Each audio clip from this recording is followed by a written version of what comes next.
तो अभी तक बहुत सारी ज्ञान की बातें सुन चुके हैं और सीधी सीधी बातें भी सुन चुके हैं। सीधी मतलब सत्य ज्ञान। अब कुछ उल्टी बातें भी हो जाए। उल्टी बातें सुने हैं?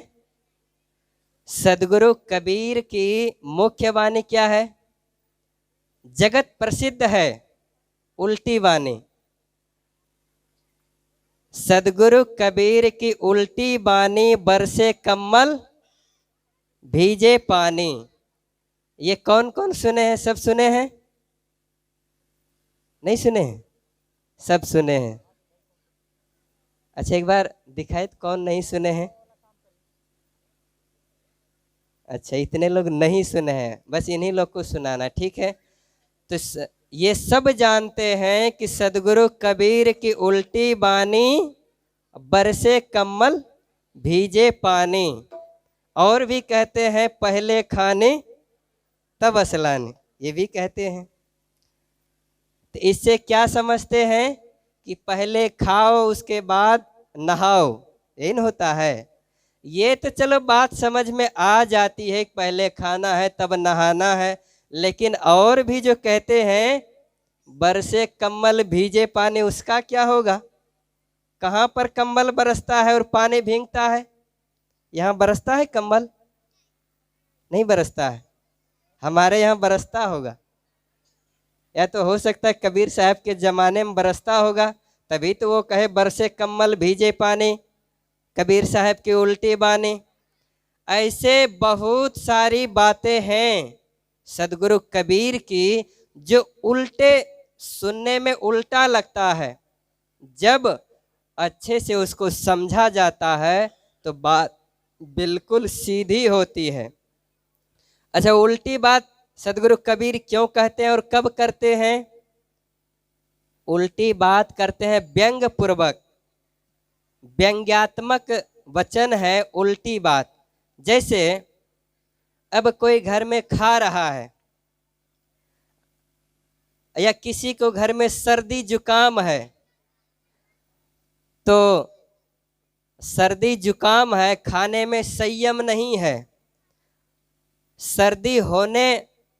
सर्दी जिस खाने से सर्दी होती है, जुकाम होता है, वही चीज खाए जा रहे हैं, तो क्या होगा? सर्दी घटती है कि बढ़ती है? और बढ़ती जाती है। तो जब उसे कोई देखता है, घर के गार्जियन देख लेते हैं, तो और उनको जब सुनाते हैं कि मुझे सर्दी हो गई, छूट नहीं रही है, तो घर के गार्जियन क्या कहते हैं? और खाओ दही भात, छूट जाएगा।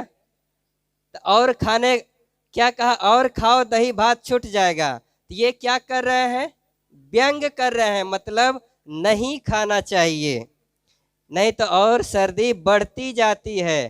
तो सदगुरु कबीर उसी प्रकार व्यंग करते हैं। बीजक में कहे ठाढ़े सिंह चरावे गाई। सिंह जब गाय को देखता है तो क्या करता है? उसे मार कर खा जाता है। लेकिन यहाँ क्या कह रहे? ठाढ़े सिंह चरावे गाई। अभी और भी साहब से सुने थे, पहले जन्म पूत का भयो बाप जन्म या पाछे, बाप पूत की एके नारी ई अचरज कोई काछे, पहले दही जमाई के पाछे दुहिए गाय, बछरू वाके पेट में माखन हाट बिकाए। ऐसी तरह तरह की बहुत सारी बानियां हैं सदगुरु कबीर की, जो सुनने में कैसी लगती है? उल्टी, लेकिन जब उसे समझा जाता है तब वो कैसा होता है? बात होती है सीधी। एक और भी साखी में कहते हैं, क्या कहते हैं? पाप करे ते हरि मिले, पाप करो दिन रैन, पाप करे सब कुछ मिले, इसलिए पाप करो दिन रैन। अब इस उल्टी बात को अभी जो यहाँ लोग हैं, या जो बाहर से बैठ के सुन रहे हैं, चलते फिरते सुन रहे हैं, और सुनते सुनते कहीं बीच में मन इधर उधर चला गया और यहाँ तक ही बात को सुन लिए, कहाँ तक? पाप करे ते हरि मिले, पाप करे सुख चैन, पाप करे सब कुछ मिले, इसलिए पाप करो दिन रैन। तो क्या होगा? इतना ही बात सुन के उनका मन दूसरे तरफ चला जाएगा, तो फिर क्या होगा? इसका अर्थ बिल्कुल ही उल्टा ही वो रह जाएगा। उल्टी बात सुने हैं लेकिन उनके समझ में भी यह बात उल्टी ही रह जाएगी। इसलिए सभी ध्यान पूर्वक गौर से सुनेंगे तभी बात को समझ पाएंगे। पाप करे ते हरि मिले, पाप करे सुख चैन। अब जो इस बात को सुना तो गांव समाज में जो भी थोड़ा बहुत पाप करने वाला था, छोटी मोटी गलती, तो उनके मन में तो हो गया क्या कि देखो सदगुरु कबीर की ही वाणी है, पाप करे ते हरि मिले, पाप करे सुख चैन। तो जो पाप करने वाला था उसको तो और सबूत मिल गया कि भाई सदगुरु कबीर की वाणी है, ऐसे वैसे अड़े गहरे नथु खड़े के नहीं। सदगुरु कबीर की वाणी असत्य नहीं होती है, खुद वही कह रहे हैं पाप करने के लिए। तो जो पाप करने वाले थे उसकी संख्या और बढ़ती चली गई और खूब पाप करने लगे। तो समाज में जब देखा किसी सज्जन व्यक्ति ने, तो उस सदगुरु के पास गए और कहते हैं हाथ जोड़कर, हे गुरुवर, आप जो ये साखी सुनाए हैं, ये सुनकर जितने भी पाप करने वाले लोग थे, पाप कम ना करके और अधिक करने लगा और बढ़ गया है, इसलिए थोड़ा इसको अच्छे से समझा दें, समझा देने की कृपा करें। तो सदगुरु कबीर फिर कहते हैं, तो मैंने ये तो किसी को नहीं कहा था कि पाप करे, पाप करने के लिए मैंने किसी को नहीं कहा था। अब सुनने में समझने में ही उन्हें लगे तो उसमें मेरी क्या गलती है? मैंने कहा था पा पकड़े ते हरि मिले। समझ रहे? जो मैं कह रहा हूं सब समझ रहे? पा पकड़े ते हरि मिले, पाँव पकड़े सुख चैन, पा पकड़े ते सब कुछ मिले, इसलिए पाँव पकड़ो दिन रैन।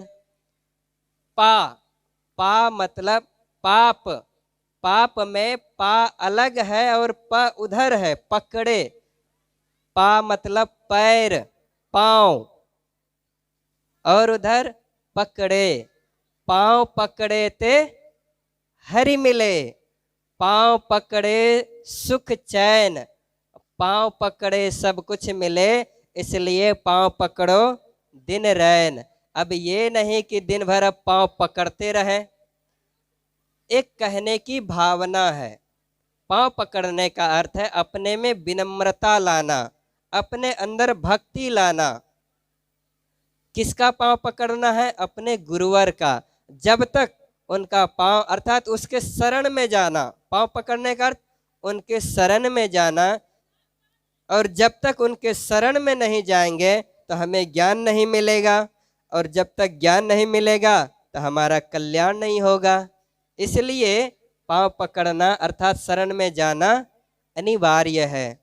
तो मैं कह रहा था सदगुरु कबीर की बातें सब सुने हैं, बरसे कम्मल भीजे पानी, कबीर साहेब की उल्टी बानी, लेकिन इसका अर्थ सबको मालूम नहीं है। अब जो कभी सुने ही नहीं है या सुने भी हैं तो भूल गए हैं। न कहीं कम्मल बरसता है और न पानी भीजता है। संतों की जितनी भी वाणी होती है वो दो प्रकार से होती है, एक बाहरी और एक आंतरिक। एक जो शब्दों के द्वारा सुना जा रहा है वो भी होता है, और एक होता है कहने का कुछ और है और लेकिन उसका अर्थ कुछ और होता है। तो सदगुरु कबीर इसमें कहते हैं, बरसे कम्मल भीजे पानी। कम्मल, कम्मल कैसा होता है? कम्मल का स्वभाव क्या है? गर्मी प्रदान करना। अभी ठंडी का मौसम है तो कंबल से क्या मिलता है? सुख मिलता है। सुख मिल रहा है। जिसे एक कंबल से सुख नहीं मिलता है तो दो ओढ़ लेते हैं। अगर यही कंबल कोई गर्मी में ओढ़े तो लोग उसे क्या कहेंगे? क्या कहेंगे? पागल कहेंगे। इसलिए कंबल का प्रतीक है गर्मी। कंबल क्या देता है? गर्मी देता है। और पानी क्या होता है? पानी का स्वभाव क्या है? ठंडा। पानी हमेशा ठंडा ही रहता है। अब मन में प्रश्न होगा कि जब चूल्हा पे चढ़ाते हैं तो गर्म हो जाता है। तो नीति शतक में एक श्लोक में ऋषि कहते हैं, स्वभावो नोपदेशेन शक्यते कर्तु मन्यथा सुतप्तमपि पानीयम पुनर्गच्छति शीतताम। अर्थात पानी को खूब खौला दिया जाए, गर्म कर दिया जाए तो पानी तो देखने में गर्म हो गया, छुएंगे तो जल जाएंगे। लेकिन उसे आग में डाल दिया जाए तो आग बढ़ती है कि बुझ जाती है? क्या होता है? बढ़ती है। आग बढ़ती है कि बुझ जाती है? गर्म पानी डालने से बुझ जाती है। क्यों बुझ गई? क्योंकि पानी का स्वभाव कैसा है? पानी का धर्म क्या है? ठंडा। चाहे कितना भी खौला दें लेकिन कुछ देर बाद वो फिर से स्वतः ठंडा पड़ जाता है। और कंबल क्या है? गर्म होता है। तो सदगुरु कबीर कहते हैं कि जब ज्ञान की आग साधक के अंदर लगती है, कौन सी आग? ज्ञान की आग। और वह आग जब साधक के अंदर, किसी मनुष्य के अंदर लगती है तो उसमें क्या क्या जल जाते हैं? सारे विकार जल के भस्म हो जाता है, समाप्त हो जाता है। तब जब अंदर से, अंतःकरण से सारे विकार जल गए, काम क्रोध लोभ मोह ईर्ष्या राग द्वेष निंदा चुगली झूठ गाले सब जब जल जाता है तब क्या बचता है? तब दया क्षमा सत्य शील विचार विवेक वैराग यही बचता है। क्योंकि जितने विकार थे सब जल गए तो सब विकार समाप्त होने के बाद अपने अंदर में सिर्फ सद्गुण बचता है। और जिसके अंदर कोई विकार नहीं, अब जो कभी क्रोध ना करे तो उसको ठंडा व्यक्ति कहते, गर्म व्यक्ति कहते हैं। क्या कहते हैं? कोई आके शराब पी के यहाँ गाली देने लगे, हल्ला करने लगे तो उसे जाके चार लोग भी कहते हैं, सब क्या कहेंगे? बहुत गर्मी चढ़ी है। गर्मी क्यों चढ़ी? क्योंकि उसके अंदर क्रोध है, विकार है, इसलिए उसे गर्मी चढ़ी है। लेकिन जब ज्ञान की अग्नि जलती है अंदर में तब क्या होता है? सारे पाप जल के समाप्त हो जाते हैं और व्यक्ति का मन बिल्कुल निर्मल शांत हो जाता है। उसीलिए सदगुरु कबीर ने कहा, बरसे कम्मल भीजे पानी। जब हमारे अंदर ज्ञान की बारिश होती है तब हमारा क्या होता है? मन धुल जाता है, मन एकदम साफ हो जाता है, निर्मल हो जाता है। इसलिए हम सबको क्या चाहिए? कंबल ओढ़ना चाहिए। चाहे दिन हो या रात, धूप हो या बरसात, गर्मी हो या ठंडी, कंबल सबको ओढ़ना चाहिए। कौन सा कंबल? ज्ञान का। कौन सा ज्ञान? जो गुरु से ज्ञान मिला है कि सब अपने परिवार में, अपने समाज में हिल मिल कर रहें।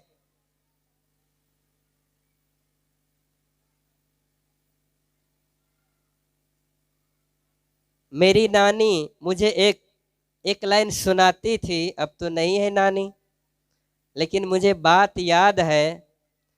मैं और मेरा भाई जब नानी के घर रहते थे तो दोनों में कभी कभी झगड़ा होता था, तो खाना नहीं खाते थे। तो अब नानी सुनाती थी, बेटा मिली जुली खाए, राजा के घर जाए। तो ये क्या है? ज्ञान है। चाहे नानी से मिले कि गुरु से मिले, ये हम लोगों के सबके लिए ज्ञान है। सब संत जितने भी संप्रदाय के संत होते क्या सिखाते हैं?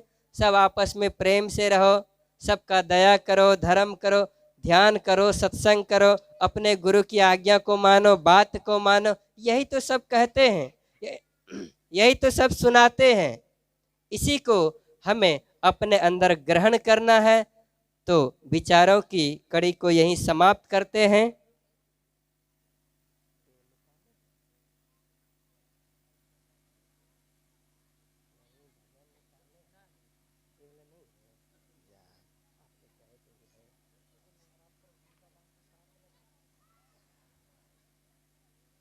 देखिए मेरे पास 2 पत्र आया है।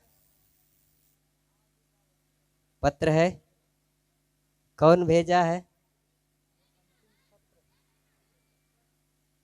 और ये अंतिम सत्र है, उधर से आया पत्र है। इस पत्र में, पत्र क्या, ये आर्डर मिला है कि इस भजन को गाना है। पहले भी सुन चुके हैं, कई बार आप लोग सुने हैं।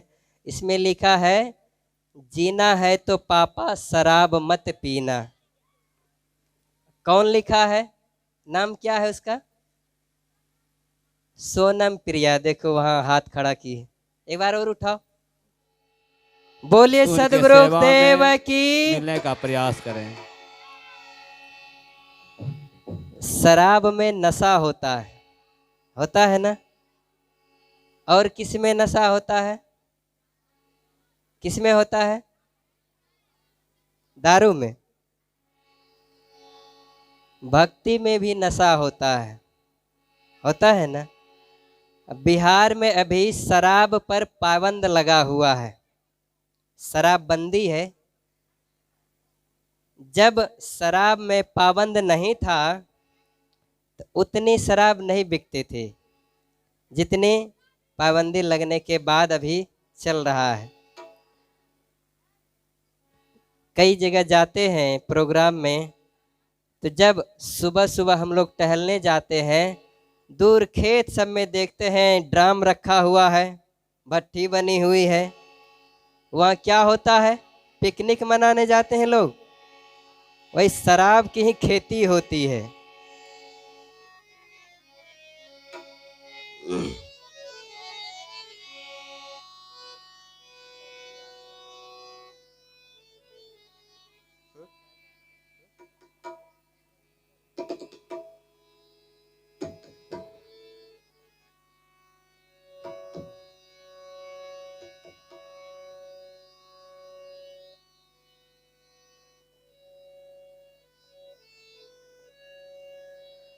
औलाद वालों को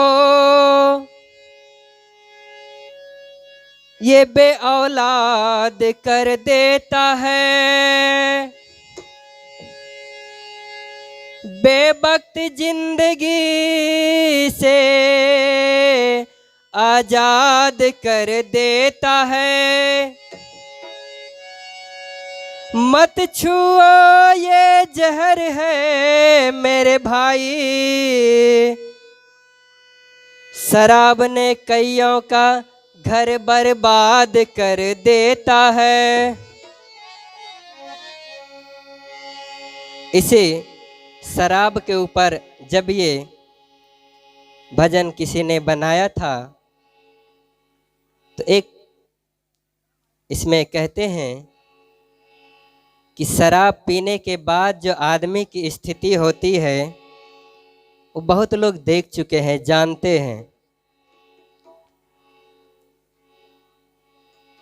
एक शराबी शराब पीकर रास्ते से आ रहे थे, क्योंकि घर में तो पीना नहीं था, दुकान गए थे।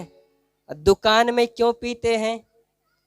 क्योंकि वहाँ चखना भी तो मिल जाता है, इसीलिए दुकान में खूब पी लिए थे, खूब चढ़ा लिए थे। और रास्ते से आ रहे थे, तो रास्ते से आते आते क्या होता है कि कहीं गिर जाता है, रास्ते में ही गिर जाता है। अब जहाँ गिरा था रोड के किनारे वही नाली बनी हुई थी, वही नाली में वो गिर पड़ा। और नाली में तो पानी बहते रहता है। शराब पीने के बाद जब वो चलते हुए आ रहा था झूलते हुए, ऐसे मस्त होकर चलता है जैसे हाथी झूलते हुए चलता है। और पूरा रोड पता नहीं कभी इधर जाएगा कभी उधर जाएगा, कुछ होश हवास ही नहीं रहता है। और गिर जाता है कहाँ पर? नाली में।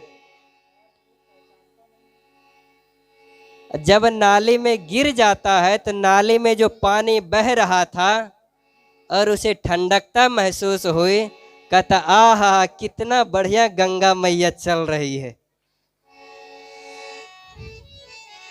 होश हवा सब खो देता है शराब पीने के बाद। और शराब पीने के लिए अगर पैसा नहीं रहता है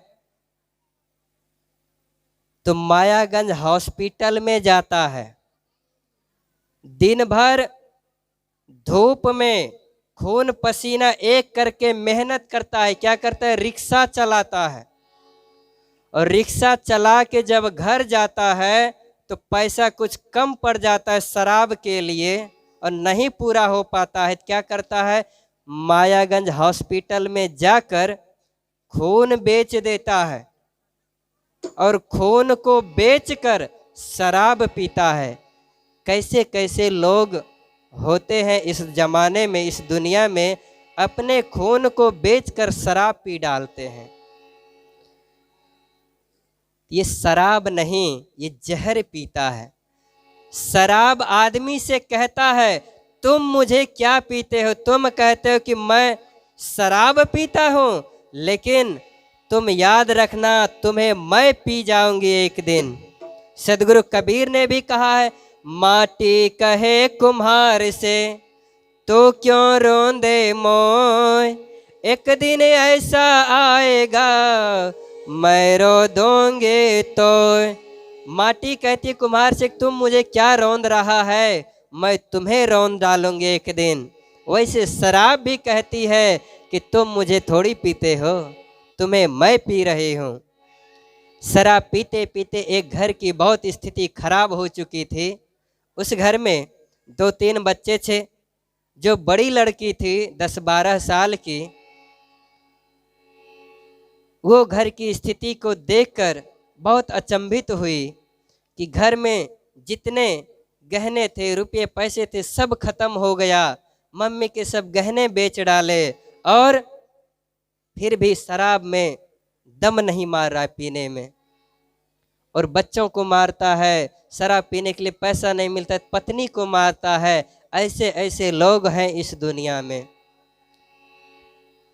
जब वह शराबी बहुत शराब पीते पीते, जब पीता है आदमी शराब तो अंदर का जो मशीन है वह हो जाता है खराब। तब जाता है डॉक्टर के पास, तो डॉक्टर कहते हैं कि अब इसको बचना मुश्किल है। तो वह लड़की रोती है डॉक्टर के पैर पकड़कर और कहती है डॉक्टर साहब किसी तरह मेरे पापा को बचा लीजिए, आपका बहुत उपकार होगा। ये अगर चले जाएंगे तो हमारा सहारा कोई नहीं है, हमें फिर कौन खिलाएगा कौन पिलाएगा, हम किसे पापा कहेंगे। आपसे निवेदन है, विनती है। रोती है, आंखों में आंसू भरे हैं और रो रो के डॉक्टर साहब से कहती है कि डॉक्टर साहब आप इसे बचा लीजिए। तो डॉक्टर ने कहा मैं प्रयास करता हूँ, लेकिन एक शर्त है कि इन्हें शराब छोड़ना होगा। अगर ये मान जाए तो हो सकता है कि ठीक हो जाए। तो वह लड़की कहती है, आप किसी तरह ठीक कर दीजिए, मैं पापा को मना लूँगी। और वह लड़की करुण स्वर में, आंखों में आंसू भर के अपने पापा से कहती है, और रोती भी है और कहती भी है,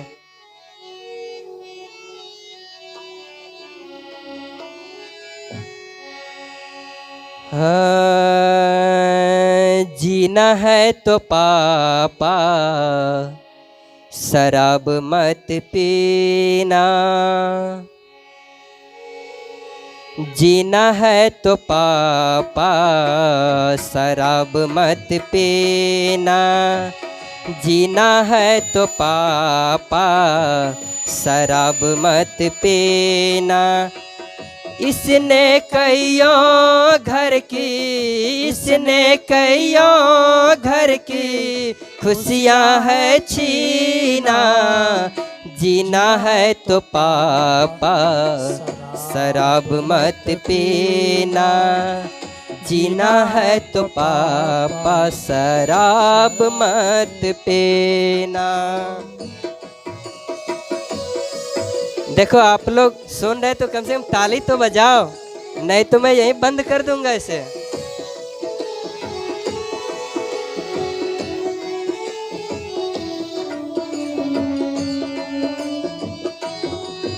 आगे कहते हैं, वो लड़की कहती है, बड़ी मेहनत से 4 पैसे कमाते हो, बड़ी मेहनत से 4 पैसे कमाते हो, आधे से ज़्यादा तो शराब में उड़ाते हो।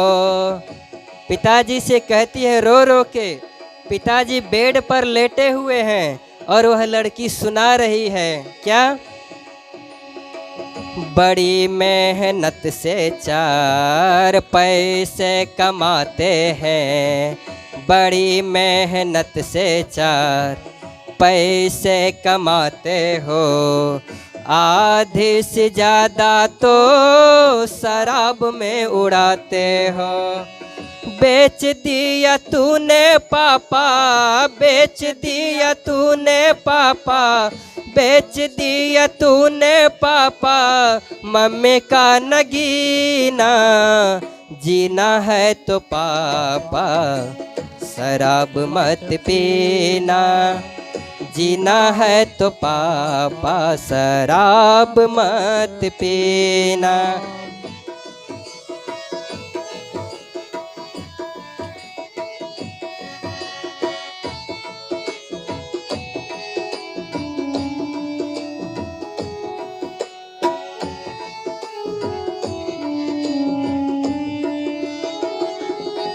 आगे कहते हैं कि अपने पिताजी से कहती है, अगर आप शराब नहीं पिएंगे तो उसी पैसे से कितना काम हो जाएगा। आपके अंदर जो बीमारी आई है वह अपने आप नहीं आई है, आप पैसे से खरीद खरीद कर बुलाए हैं। जो भी नशा करता है वो क्या करता है? बीमारी को निमंत्रण देकर, अर्थात पैसे से खरीद कर बुला रहे हैं। और लड़की कहती है, अगर आप शराब नहीं पिएंगे तो वही पैसा बचेगा और दुगना काम भी होगा। और क्या क्या होगा इस लाइन में सुनिए, उसी 4 पैसे से मैं पढ़ जाऊंगे, उसी 4 पैसे से मैं पढ़ जाऊंगी, भाई बहन को भी आगे बढ़ाऊंगे, उसी 4 पैसे से मैं पढ़ जाऊंगे, भाई बहन को भी आगे बढ़ाऊंगे। कहते हैं लोग तेरा, कहते हैं लोग तेरे, हो कहते हैं लोग तेरा, कहते हैं लोग तेरा पापा है कमीना, जीना है तो पापा शराब मत पीना, जीना है तो पापा। शराब मत पीना। इसने कईयों घर की, इसने कईयों घर की खुशियां है छीना।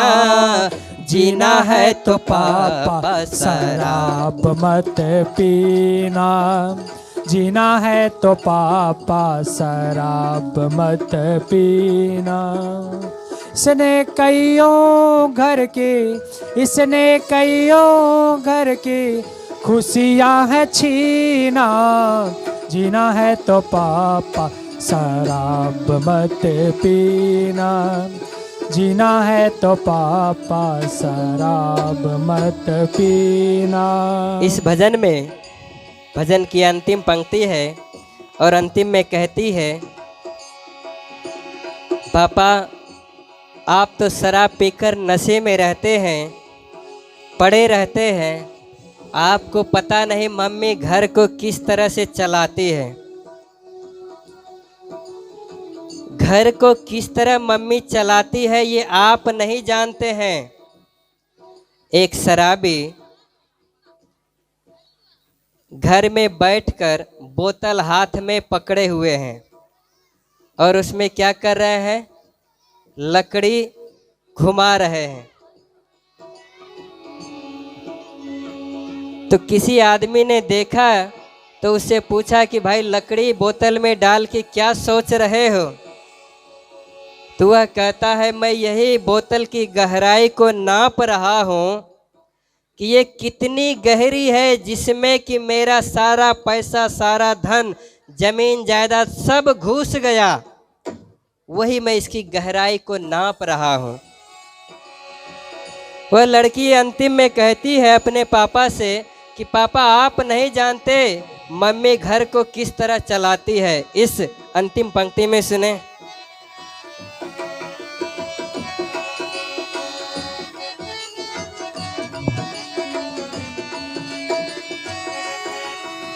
बड़ी मुश्किल से मम्मी घर को चलाती है। बड़ी मुश्किल से मम्मी घर को चलाती है। खुद भूखे रह के वो सबको खिलाती है। बड़ी मुश्किल से मम्मी घर को चलाती है। खुद भूखे रह के वो सबको खिलाती है। वादा करो पापा अब से, वादा करो पापा अब से, वादा करो पापा अब से, वादा करो पापा अब से, छुओगे कभी ना। जीना है तो पापा शराब मत पीना। सब गाओ, सब ताली बजाओ। इसने कईयों घर की, इसने कईयों घर की खुशियां है छीना। जीना है तो पापा शराब मत पीना। जीना है तो पापा शराब मत पीना। एक शराबी ने कहा, मरते मरते एक आदमी से कहा कि मैं जब मरूंगा, तो वो कहता है कि बांध लेंगे 2-4 बोतल अपने कफन में। क्या करेंगे? बांध लेंगे 2-4 बोतल अपने कफन में। तो आदमी ने पूछा फिर क्या करोगे? कहा कि कब्र में जाके पिया करेंगे। बांध लेंगे 2-4 बोतल अपने कफन में, कब्र में जाके पिया करेंगे, और जब आएगा हमारे कर्मों का हिसाब करने खुदा, तो उसे भी 2-4 पैक दिया करेंगे। इसने कईयों घर की, इसने कईयों घर की खुशियां है छीना। जीना है तो पापा शराब मत पीना। जीना है तो पापा शराब मत पीना। जीना है तो पापा शराब मत पीना। बैठ जाएं। प्रयास कर रहा हूँ। आप लोगों के ही इंतजाम में सारे लोग गए हैं, इसलिए सभी लोग बैठ जाएं। कुछ ही क्षण में कार्यकर्ता लोग भी यहाँ आने का प्रयास कर रहे हैं। इसलिए सभी लोग बैठ जाएं।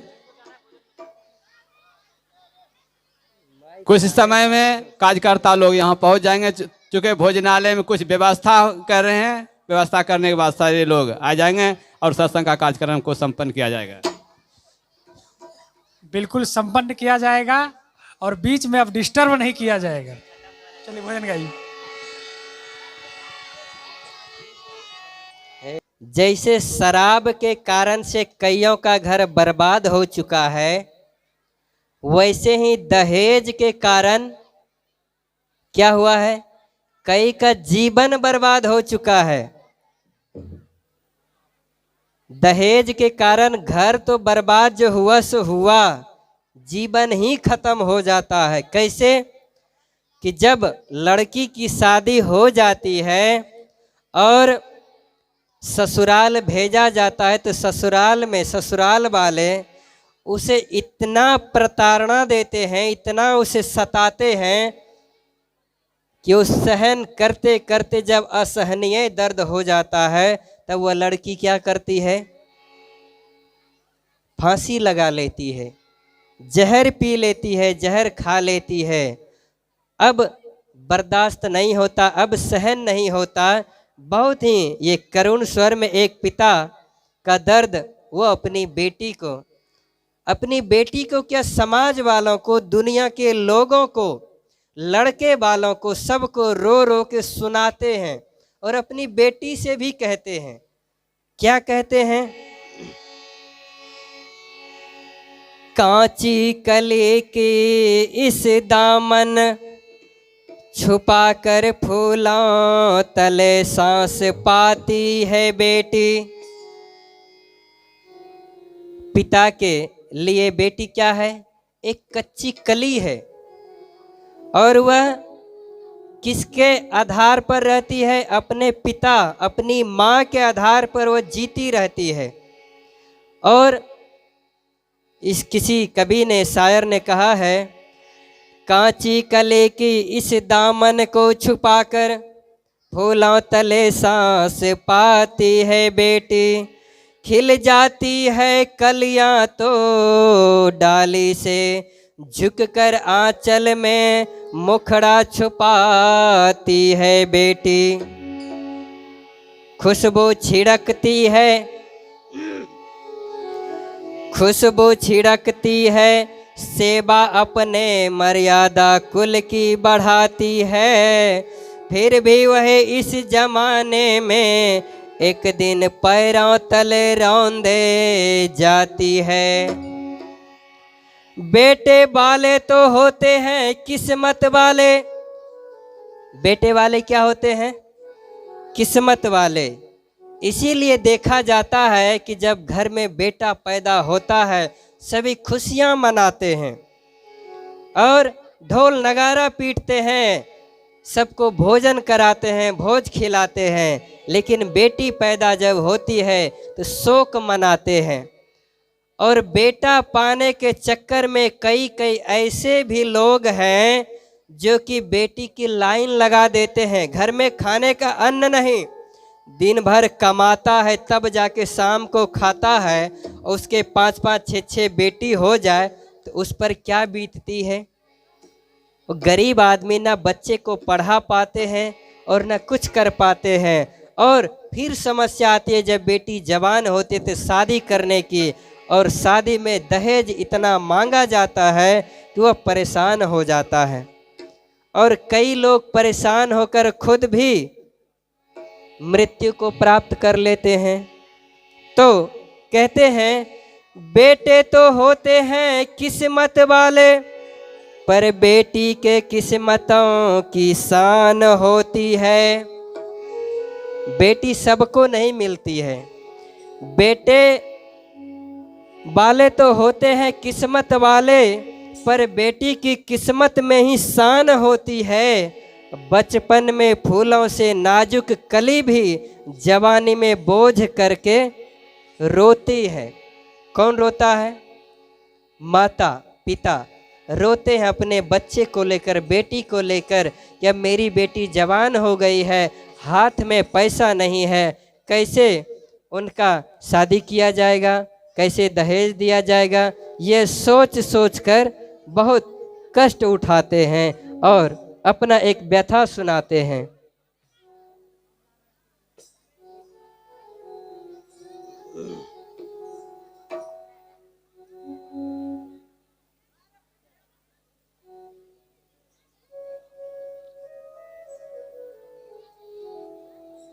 आइए इस पर एक बहुत ही कारुणिक स्वर में यह भजन है और पापा कहें चाहे माँ कहें अपने करुण स्वर से सुनाते हैं और कहते हैं।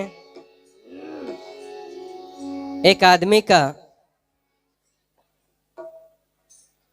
आदमी के जो बेटी थी उनकी नई नई शादी हुई थी और जब लड़की ससुराल गई तो वहाँ क्या किया गया, उसे बहुत कष्ट दिया गया। एक आदमी ने कैसा कष्ट दिया कि अभी तो गैस चूल्हा हो गया, पहले तो चूल्हा होता था, उस पर खाना बना के रख दिए, अब घूम फिर के आए मालिक, तब तक भोजन ठंडा, तो भोजन की थाली फेंक देते, मैं ठंडा भोजन करूँगा।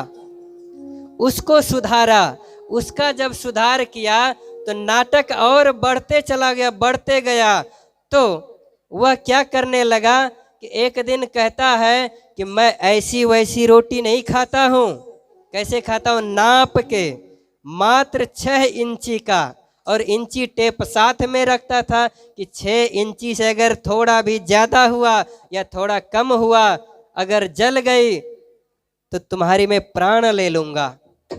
ऐसी ऐसी प्रताड़ना देते हैं बेटी को, अपने पत्नी को। तो यह सब न सहन कर एक बेटी मर जाती है, जहर खा लेती है या फांसी लगा लेती है। तो उसके पिता करुण स्वर में यह पुकार कर कहते हैं।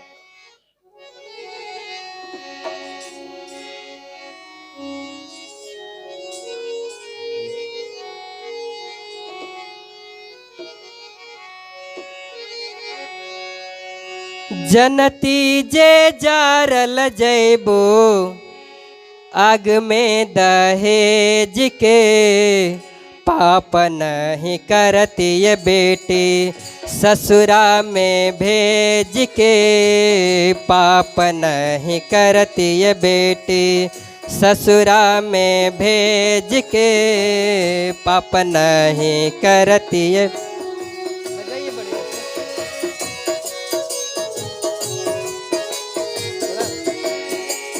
ढोलक का आवाज बढ़ा दीजिए थोड़ा।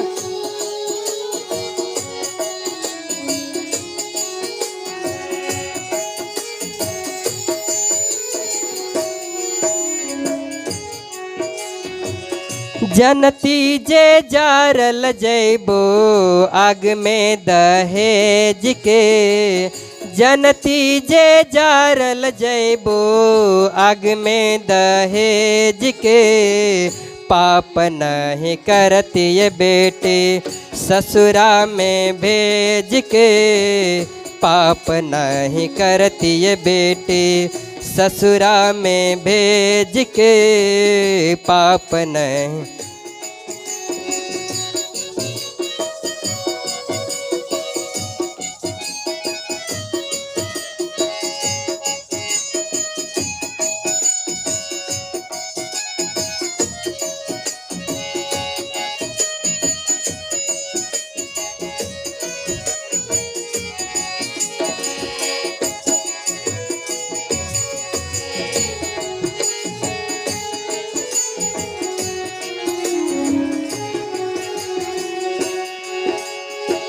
कटले तू होई बुरनिया बड़ा रे विपतिया, कटले तू होई बुरनिया बड़ा रे विपतिया, रोएते बितल होई दिन माओरतिया।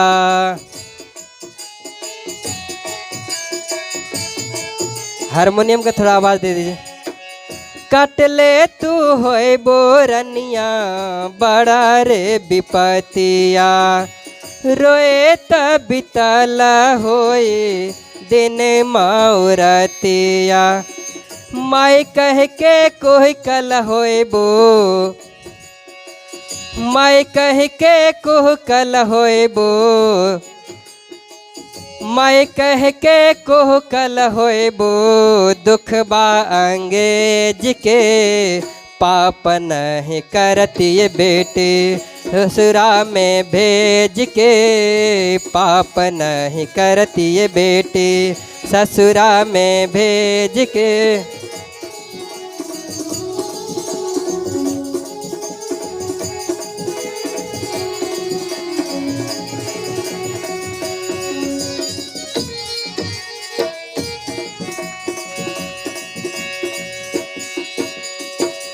का कहीं बाबू ने हो अपना नसीब के, का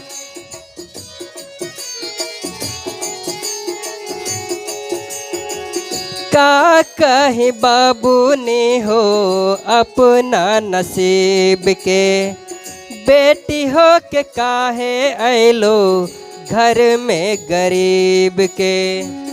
एक पिता अपने बेटी से कहते हैं, बड़ी ही करुण स्वर में कहते हैं, अपने बेटी को याद करते हैं। कौन? जिसकी बेटी मर चुकी है, इस दुनिया में अब नहीं है, वो अपने बेटी को याद कर कर के रोते बिलखते हैं। जिनकी बेटी अपने से दूर चली गई है, माँ बाप से दूर चली गई है, उनका जो दर्द होता है वह एक माँ ही समझती है, एक पिता ही समझता है। और जिनकी बेटी हमेशा के लिए दूर चली गई है, उस पिता का दिल रोता है और माँ की आंखें रोती है और बार बार अपने आंचल को निहारती है। इसी आंचल में अपनी बेटी को मैंने खिलाया था, छुपाया था, और आज वो मुझसे पहले मुझे छोड़ के चली गई। और पिता कहते हैं, का कहीं बाबूनी हो अपना नसीब के, बेटी हो के काहे ऐलो घर में गरीब के।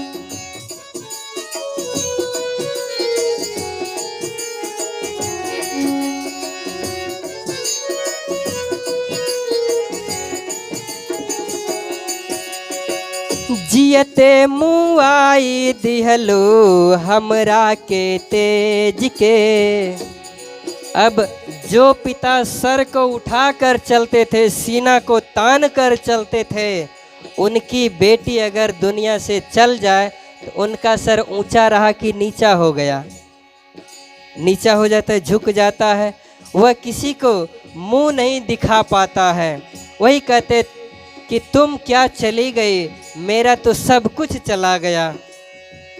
जियते मुआई दिहलो हमरा के तेज के, पाप नहीं करती ये बेटी ससुरा में भेज के, पाप नहीं करती ये बेटी ससुरा में भेज के।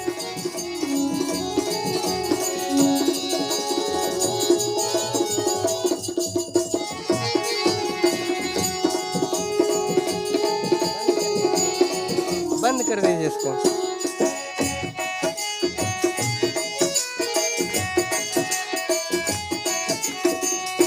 आगे कहते हैं, करती ब्याह नहीं रखती कुंवारी हो,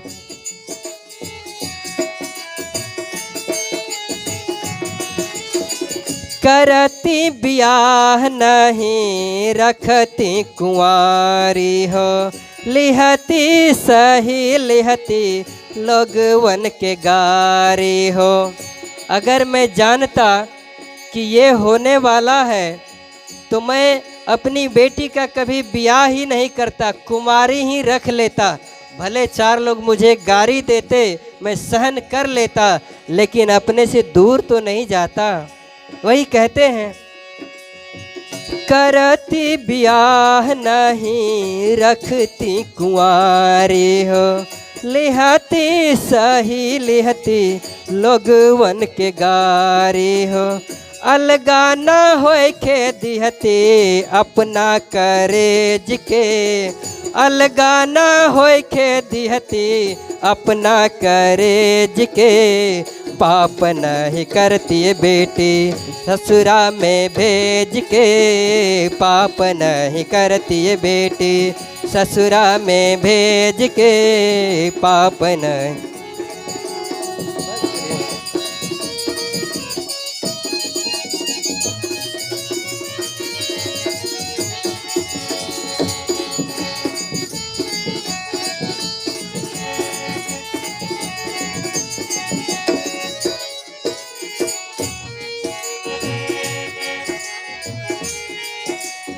इस भजन के अंतिम में पिता कहते हैं, लोग से सलेल बाहे बदलल कुरीतिया, लोग से सलेल बाहे बदलल कुरीतिया, जहर पियावल जाता लाए के प्रीतिया।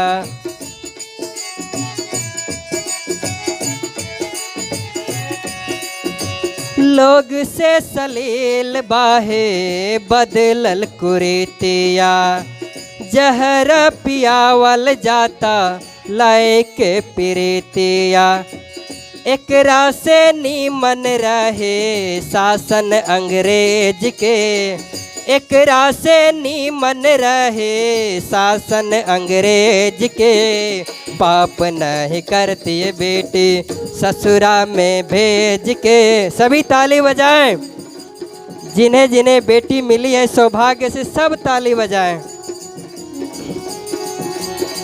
जनती जे जारल जयबो आग में दहेज के, जनती जे जारल जयबो आग में दहेज के, पाप नहीं करती है बेटी ससुरा में भेज के, पाप नहीं करती है बेटी ससुरा में भेज के, पाप नहीं करती है बेटी ससुरा में भेज के, पाप नहीं करती है बेटी ससुरा में भेज के, पाप नहीं करती है बेटी।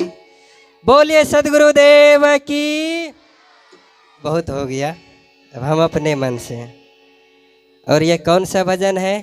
यह घड़ी को देखते हुए यह भजन है, अंतिम घड़ी का। समय भी अंतिम है और यह भजन भी अंतिम है, और आदमी के अंतिम समय का यह भजन है। मतलब कुछ देर में क्या हो जाएगा, सब विदाई की जुदाई दोनों होगा, विदाई भी होगी जुदाई भी होगी। विदाई तो कार्यकर्ता लोग विदा कर दिए, जुदाई हम अपने रास्ते आप अपने रास्ते, है कि नहीं? तो ये कहते हैं कि इसी प्रकार जैसे अभी हम लोग सब सम्मुख हैं, एक दिन इस जग से चले जाना है, इस जग से भी नाता तोड़ जाते हैं। तो कवि बड़ा सुंदर कहते हैं, भोजपुरी शब्दों में है,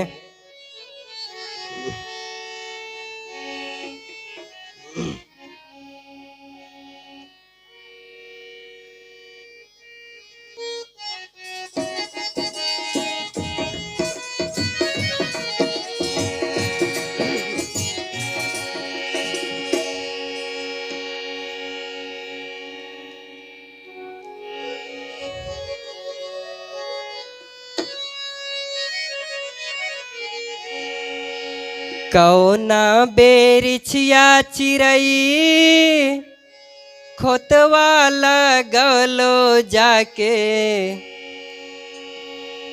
उड़ गएलो पाखिया पासार हो, सुन कह के अंगना हमार हो।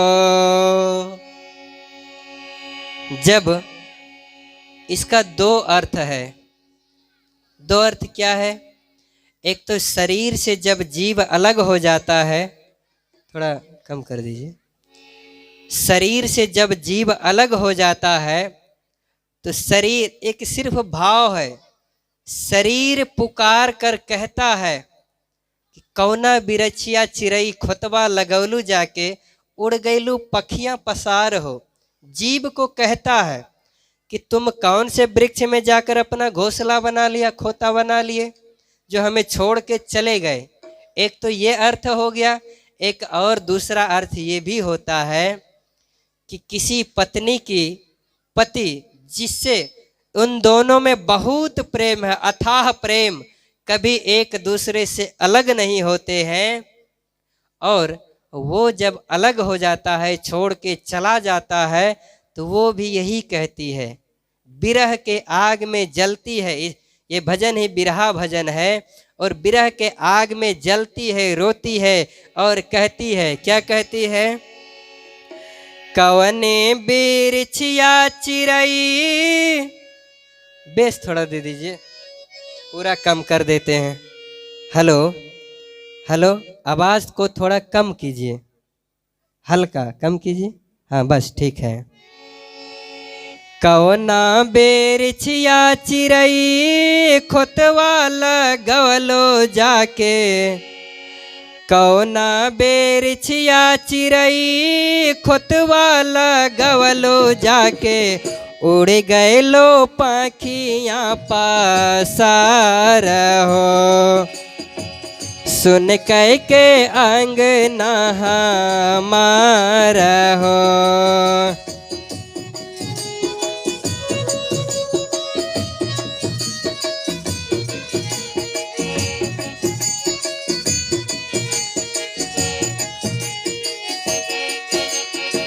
नैया के डोरे तोरे चल गए लो छुप चोरे, कौने नगरिया कौने गाँव हो, खोजिले मन में बन में धाई धाई घर आंगन में, धरती आकाश ठावे ठावा हो।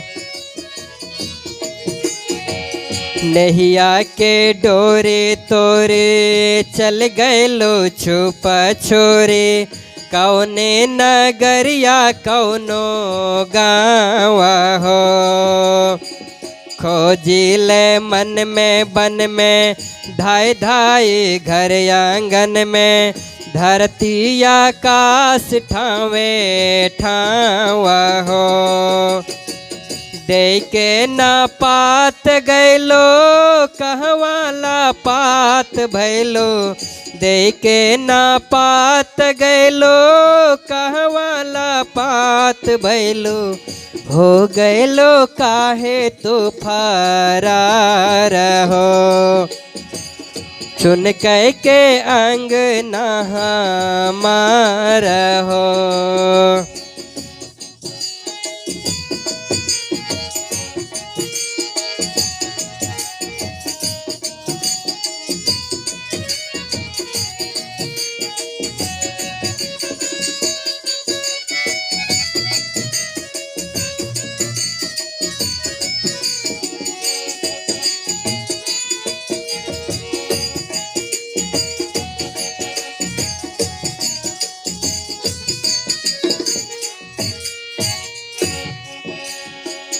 सूरजिया चांदवा से बदरे पवनवा से, पूछे लो कैलो कौने खोह हो,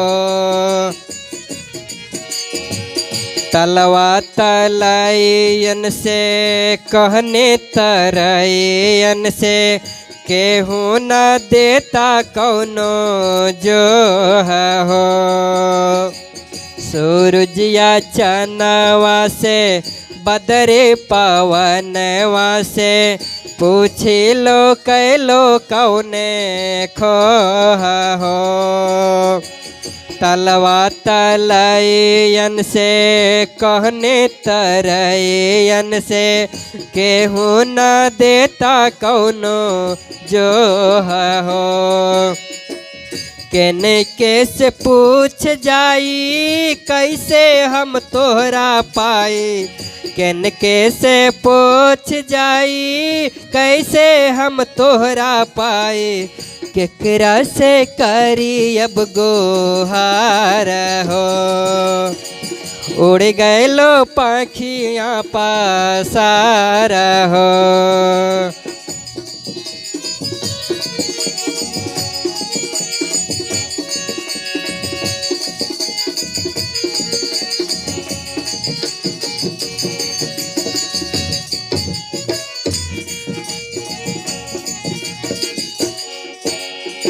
और अगली पंक्ति में कहते हैं कि आखिर ऐसी कौन सी विपत्ति आ गई थी, ऐसा क्या गलती मुझसे हो गई थी जो कि मुझे छोड़ के चले गए। क्योंकि जब तुमने जैसा कहा मैंने वैसा ही किया, एक भी बात को नहीं टाला, एक भी बात को नहीं काटा, फिर भी मुझसे ऐसी कौन सी गलती हो गई जो मुझे छोड़ के चले गए। और कैसे छोड़ के चले गए, वो भी बिना बताए। क्या आपको मेरी थोड़ी भी याद नहीं आई? मेरा प्रीत ऐसा ही था कि कुछ ही पल में टूट गया। तो किसी ने कहा है, जो मैं ऐसा जानती प्रीत किए दुख हो, नगर ढिंढोरा पीटती प्रीत न करियो को। कहते हैं अगर मुझे पता होता कि प्रीत करने से दुख होता है, बिछुड़ जाने के बाद इतना दर्द सहना पड़ता है, तो मैं प्रीत ही नहीं लगाता, नेह ही नहीं लगाता। आखिर वो कौन सा कारण है, जरा हमें बताओ तो कि किस कारण से चले गए। आगे रो रो के कहती है, काहे तो ऐसन कैलो कुछ वो ना कह के गैलो, बतिया के लागल कौने ठेस हो। कहलो जवन जब जैसे कैने हम तुरते तैसे, तबो देई गैलो कलेस हो। काहे तो ऐसन कैलो कुछ वे ना कह के गैलो, लागल है बतिया कौने ठेस हो। कहलो जावन जब जैसे कैने हम तुरते तैसे, तबो देई गैलो कलेस हो। अपने तलांग गैलो लमहर सगरवा हो, अपने तलांग गैलो लमहर सगरवा हो। हमरा के छोड़ी यही पार हो, हमरा के छोड़ी यही पार हो।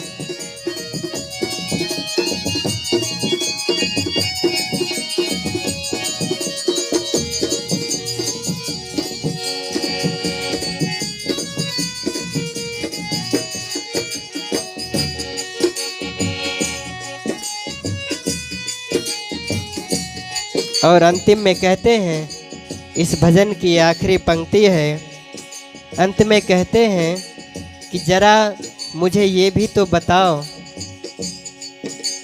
कि तुम अपने मन से चले गए। कौन कह रहा है? शरीर कह रहा है, आत्मा से, जीव से, या वो स्त्री कह रही जिसका पति चला गया है? दोनों ही कह रही हैं कि जरा मुझे ये भी तो बताओ कि अपने मन से चले गए कि तुम्हें कोई लेने आया था, कोई भगा कर ले गया कि खुद ही चल दिए? अगर किसी ने भगा कर ले गया तो वो कौन था जो तुम्हें लेकर चला गया और तुम्हें इतना भी समय नहीं मिला, इतनी फुर्सत नहीं मिली कि मुझे बता देते?